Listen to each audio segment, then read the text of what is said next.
Greetings and bienvenue, midnight crew. Thank you for returning to this broadcast, and welcome to new viewers joining us for the first time. If you like a video, then feel free to subscribe. Food for thought before I go to bed, and this thread gets trolled, saged into oblivion. I work a shitty job at a retail store here in Southern California. Back when I first got hired, I did graveyard shift for 2.5 months, watching the store at night with a manager and sometimes one other guy. Around the back side of the store is this secondary warehouse we call the rat room for obvious reasons. One night the manager sends the new guy, they never last long on the graveyard shift, Chris, out to grab some supplies at some god-awful hour of the night. For some reason he implores me to go with him this time. I decide to go out of boredom and to accompany my friend on the cold and shitty walk. We reach the room uneventfully and go inside. He tells me that he always gets creeped out when he gets sent out here. I kind of laugh it off. The rat room is bright and we're both adults. It seemed obvious that he was trying to fuck with me. Like any good rat's nest, the room was piled with old furniture and other garbage. We quickly found what we were looking for when I heard whispering. So, I turn to Chris and ask him, "Did you hear that?" He nods. I try to think about it rationally. There's an Office Max next door. I've been in the rat room when they're open and sound carries through the walls. By now the whispering has stopped and I ask him once again if he heard that. He nods again and says nothing. We quickly make our way back to the door with the tools we needed when the whispering starts again once more. It moves from one side of the rat room to the other. To clarify, the rat room is actually quite large. We locked up and went back to the store. On the way back we checked into Office Max. It was locked up tight. Their warehouse lights were off too. We told each other the rats made the noises, even though we asked each other if we heard what the person was saying, and worked the rest of the night without incident. That's not all. Like I said, I usually worked alone while the manager did his own thing out in the store. The store warehouse has lights that are motion activated. Needless to say, when I'm busy alone at my desk, all of the lights turn off except the one above me. One night while processing paperwork, I heard the distinctive click of one of the lights registering movement. I figured my manager had come to check up on me and I looked out into the dark warehouse. I saw a single light on an island of luminescence, if you will, with no one there. If my manager had come into the warehouse, a path of light would have lit up from the door inwards. Then the next light lit up, then the next, until they reached my desk. I never did find the rat that managed to trigger human-sized motion detectors. A while after I got moved off of shitty third shift, I was talking to a guy who used to do graveyard shift a year before I started working there. I told him in a very tongue-in-cheek way that the store was haunted. He looked at me very seriously and said, "You too?" I thought we was pulling my leg, but asked for his story anyway. Like me, he used to work alone. One night while replacing product on shelves for the morning crew, he dropped a CD on the ground. He bent over to grab it when he saw movement in the corner of his eye. A few aisles over, the base decks of the CD racks used to be little more than aluminum grates, so you could see several aisles over. He saw someone crawling. I don't mean on hands and knees, I mean like dragging themselves slowly. So he blinks once and does a double take. Of course, the apparition is gone, and he blames the incident on sleep deprivation, a likely story. Closing this story with a sigh instead of a bang. In another unrelated event, I was talking to an older guy, the first know who's lived on the PV Hill for ages now. We got to talking about the history of my store. It's been a Best Buy for almost 19 years now, and before that was a generic department store, sort of like a Macy's. My dad used to shop there with my grandparents as a kid. I guess it closed for a few years. So he tells me an interesting story about those intervening years. Now, take what I'm about to tell you with a pinch of salt. It's pretty out there and I haven't found any newspaper clippings about it. The landowner of the time, with some police shortly after, entered the building, possibly to pave the way for Best Buy, and found what was apparently some kind of pagan cult. The motion-activated alarms were installed by Best Buy, you must realize. They found dead animals, cots for people to sleep on, pentagrams, all sorts of stupid B-movie shit. The receiving dock in the warehouse, where my desk is where the worst of the cult garbage was. They found a dead cow hanging by hooks from the ceiling.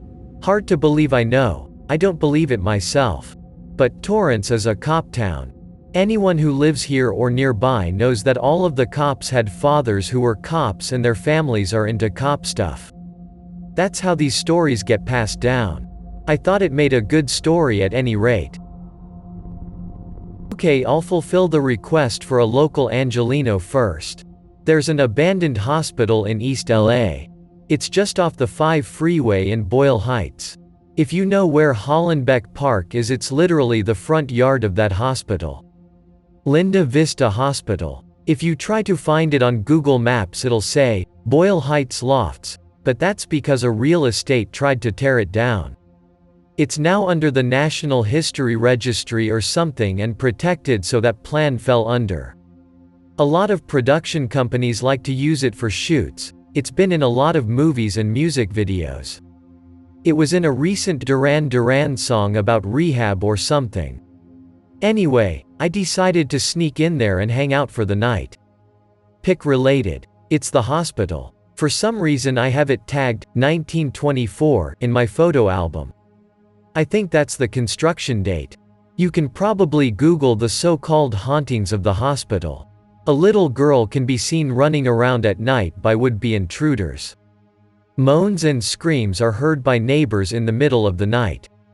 You can sometimes see a man in a suit. Locals call him the doctor, peering out of the windows.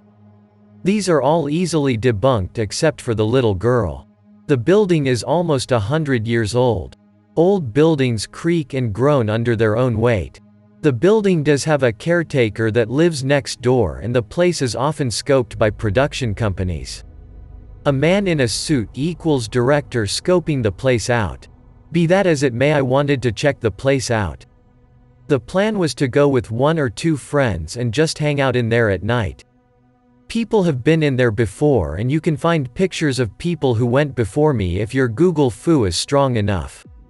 I went there once in the daytime and found a window elevated off the ground that I could climb up to. The only window without bars. I guess the caretaker thinks no one is nimble enough to get up there.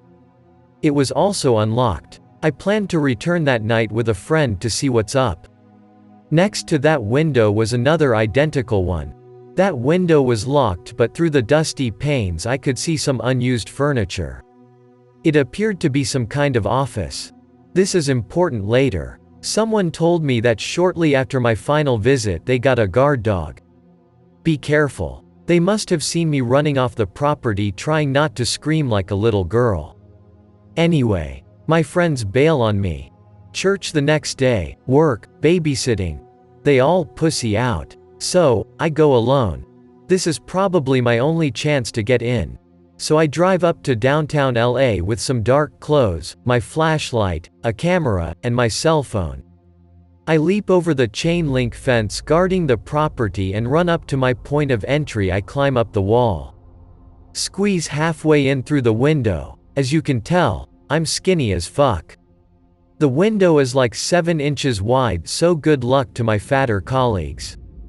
Pull out my flashlight from the pocket that is now instead of the building. Hit the button. Click. Nothing. Battery decided to die right then and there. I decide to call my friend Rob. He picks up and I tell him that I'm here. He can't believe that I actually went alone. I tell him about my situation, how I'm starting to feel really anxious without any light. He reminds me of how I told him we shouldn't use flashlights so the caretaker can't see us. That doesn't help. After a few minutes he tells me over the phone that I can't turn back now. I'm literally halfway there. From the window down to the ground it's about 4 feet. I know that if I take that leap of faith, if some demon child or ghostly nurse tries to get me, I'm going to have to scramble fast up to that window. I'm only 5 feet 8 inches. So I do it. I jump down into a rather peculiar room. Rob asked me if I was in, and I told him I was. I was trying not to panic. Asking myself what there was to panic about helped me calm down. I told him what I saw. To my right was a dresser. The tiles were sort of colorful. And through the almost stifling darkness I could see some kind of fountain relief? Something in the wall. I remarked that it didn't seem like it would be standard hospital decor. Pick related, it's the dresser. Then it hit me. I told him I was in a funeral home. He told me not to go scaring myself. But I knew I was. Right above the building I entered was a smokestack. It came out of the crematorium, which was below ground level. I took a deep breath, and left the room into the corridor outside. I started to tell myself that it's just an old building. Of course, no ghostly patients or demon doctors dragged me to hell. But I then understood the scope of the hospital. To my left the corridor stretched for what seemed like forever into darkness. I could see moonbeams penetrating some skylight above me. To my immediate left was the entrance to that room I peeked into earlier. I guessed it was a parish. Ever get a bad feeling? Kind of like a sixth sense? Like some kind of self-preservation circuit kicks in and tells you not to go somewhere, or do something. You don't realize what it is. Maybe it's something you smell that triggers something primeval in your brain. Maybe it's you subconsciously thinking of rusty nails in there. Or maybe it's just that childhood fear of the dark. I got one of those bad feelings from that room. I told myself I didn't want to hit my head and pass out in there. To my right was a kitchen? Pick related. In front of me was a wide double door leading into, from what I could see, was a larger room than the one I had exited from. Open space seemed like a good idea, so I went in there first. I should tell you now that I put Rob on speakerphone and was using light from my camera flash a la Saw 1 and my cell phone to light my way. Jackpot. It was a chapel. I described to Rob what I saw. I could almost hear the jealousy in his voice. I made a quick circle around the place of worship to see if I could find any artifacts to take home with me. Nothing, of course. By now I was getting really confident and started to repeat to Rob the plan that we had originally laid out. It made sense to us to move to the basement first, take the corpse tunnel to the morgue, from there to the insane asylum, and then move up. Eventually reaching the 4th floor, the Howard Hughes private suite apparently. I'd heard a few groans and moans by now. But like I said, old buildings eventually start to feel the pull of gravity on their bulk. Yes, I had the clarity of thought to keep a picture. To my right are windows overlooking where the ambulance would come in. To the left, unseen, is the door I entered from. I was feeling really confident now. I was no longer hiding my footfalls. I raised my voice a bit, and even sat in one of the pews to rest my feet. I told Rob that I was going to try to find the stairs down to the boiler room, crematorium now. I went over to the kitchen. You can't see it in the original photo, but to the left there were stairs leading down. My courage faltered for an instant. I saw rusty pipes, stairs that I couldn't quite see the bottom of, and strange objects covered in an inky darkness. A very real fear of injuring myself settled in. So instead I took this picture of an MRI frame on my way back to the chapel. The chapel is through the door on the right. The original room is to the left. These pictures obviously don't really tell you how dark it was in there. If not for the camera flash, you wouldn't be able to see the MRI frame. I settled down again while I talked to Rob about why I thought I shouldn't go down to the crematorium and the corpse tunnels alone. There was some marginal moonlight on the upper levels, not so much on the. That's when I heard it. Somewhere in another room, but close enough to hear it with some clarity, I heard a loud sort of thump. Like a muffled thump, but with a hint of metal behind it. Like something had knocked down something heavy accidentally. Rob obviously didn't hear it and he kept talking about my little expedition. I whispered for him to shut up. He didn't. I begged for him to shut up. He didn't. I crouched down behind a pew and pleaded with him. He asked me if I said something. So I hung up on him. And I waited. And I listened. It seemed like I waited forever for another noise. Some horrible sound to betray the interloper in another room. Was it the caretaker? No, no rational human being would wander in the dark. Was it an animal? I considered that. I hoped for it. Better than a tramp with a knife in the dark. Bless Rob, because he didn't call back. I think he had the good sense not to betray my position with a ringtone. Cautiously I rose and dialed his number. He asked me what had happened. He was worried. He was about to call the cops. I cupped the phone to my mouth and very quietly, hoarsely whispered that I heard something. I didn't say what it was, but he seemed to understand. I told him I needed to get the fuck out of there. That feeling I got from the parish grew. It seemed like it pushed the air out of the very room I was in. The horrible fact that I had to pass by it to my only known exit complicated matters. Rob also reminded me of the nagging fact that I had not completed my mission. I also had to find a way for us to get back into the hospital for later expeditions. There was a locked door next to the window I entered that was simply bolted from the inside. On the outside there were only 2 Phillips head screws holding it in. My initial hypothesis was that there were also only 2 on the inside. I could simply remove the lock from the inside for later. I told Rob what I was going to do before bailing and left the chapel. I'm an atheist now, but I was raised Christian. That buried past told me the chapel was the safest place to hide. There was a long, long hallway that terminated into the door that I had to check out. The dust was thick enough that I could feel it through my boots. I approached the door, took some pictures, and brought out my screwdriver to test it. Like I had hoped, it was a really poorly done job. This entire time I had my camera flashing down the back corridor. My imagination was running wild. I half expected a girl to appear a la The Shining to ask me if I wanted to play with her. After snapping my photos, I ran back to my entry room. In a horribly panicky moment, my shirt got caught on the window pane as I was leaving. I was out. Nothing bad had happened. I still had my immortal soul. And the next night I returned with a friend. The next night I told Rob to watch my car for me while I ran up to the window to check it out. Sometime during the day, it looked like the caretaker had locked the window.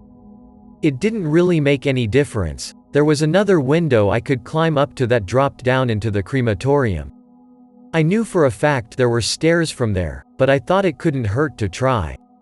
I didn't want to leave any signs of forced entry, and there were enough broken panes to reach one arm in. The window is kept shut by a system of 3 locks. I reached in and grabbed the first one.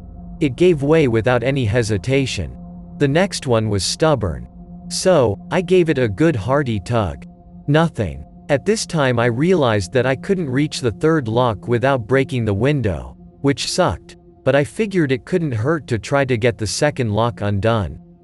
I did, and it made a nice hearty thump sound. I almost fell off of the window when I heard that. I ran back to the car. Rob pointed out that the caretaker's lights were now on and tonight was probably an inopportune time for ghost hunting. I agreed and drove away quickly.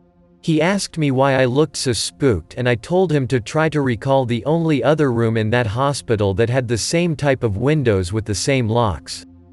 The parish next door had the same window locks. I apologize for another sigh, not a bang finish to a story, but sometimes that's how reality is. I'm not saying that there was a ghost. Yes, I pussied out to noises. But still, I still think about those windows. I keep imagining some kind of horrible creature crawling in through that window. A more likely story though, if it was paranormal, is something was trying to lock me in. Since then my friends have pressured me to go back. I can apparently get into any building I want. That's my reputation now. As a child I did have breaking and entering, vandalism, and arson levied against me once, acquitted. I don't know if I really want to go back though. Someone told me that as recently as early this year one of those bogus ghost hunter shows went in there and claimed to see a little girl. If you call the caretaker's office, it costs $2,000 a day to tour the building. While lurking around on X, I've noticed that there are a lot of scariest thing to happen to you threads. Up here, with the scariest thing to happen to me. No, Linda Vista is not the scariest. When I was a child, I had chronic nightmares. I blame it on my dad for letting me watch it when I was 4 years old. I guess it's not as easy to take seriously as an adult. I love the movie and book now, but that movie ruined me. I'd wake up nightly screaming or jumping out of the bed. I've never been scared of the dark, just so you know, X. Like I mentioned early, I grew up in Okinawa. I used to be a fluent Japanese speaker, and according to my mother I saw ghosts. I'm not going to bullshit you with any stories like, lol, X, I'm a medium. I'm a skeptic to the end. Just because something funky happens doesn't mean you can attribute it to a ghost. Just because we don't have an explanation doesn't mean we don't have a logical one yet. Anyway, before the nightmares started, I was 2 or 3. My mother would lose sleep because she'd find me in my room talking to people walking around on the ceiling. I'd have conversations with them long into the night in Japanese. What is your name? Where are you from? Why are you here? Stuff like that. Overactive imagination in children, you know? It stopped when we moved to the States with my dad.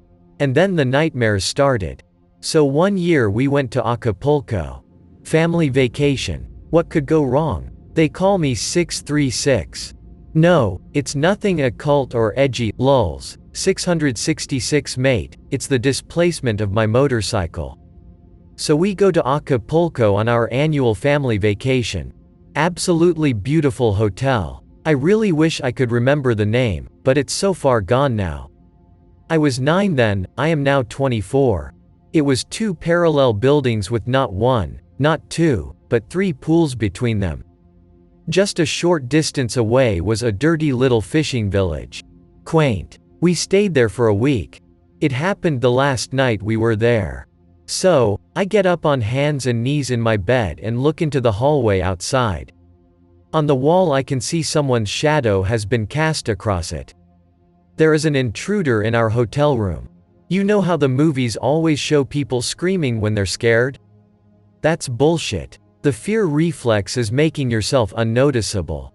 You freeze up. You begin to suffocate yourself because breathing is too loud. You wait for the danger to pass by.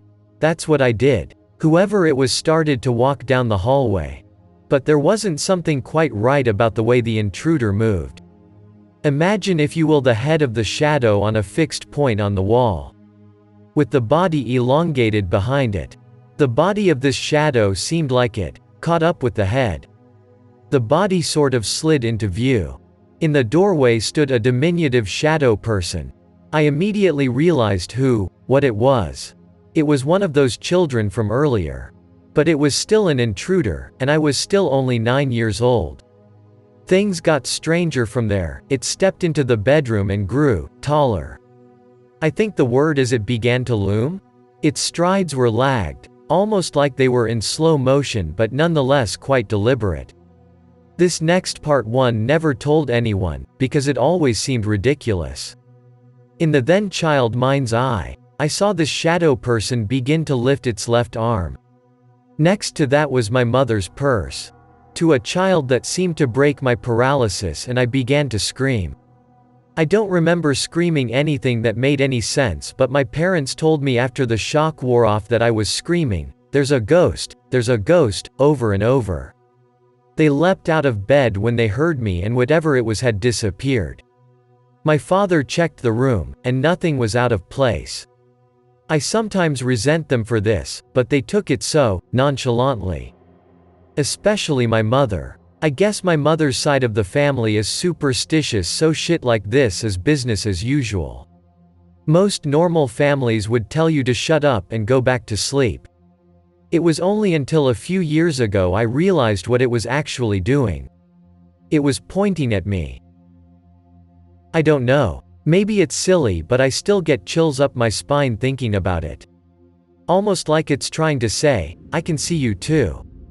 Was it a ghost? Who knows? I've tried to pass it off as one of those waking dreams, old hag syndrome, etc. You guys know what I'm talking about. I'll check all of the above on that one. I was definitely awake. I haven't had a nightmare since, in case you were wondering. I hope that you enjoyed tonight's broadcast. If you enjoyed tonight's story, then please subscribe to the channel as more Greentext will appear daily. A new broadcast will appear when the clock strikes midnight Central Time.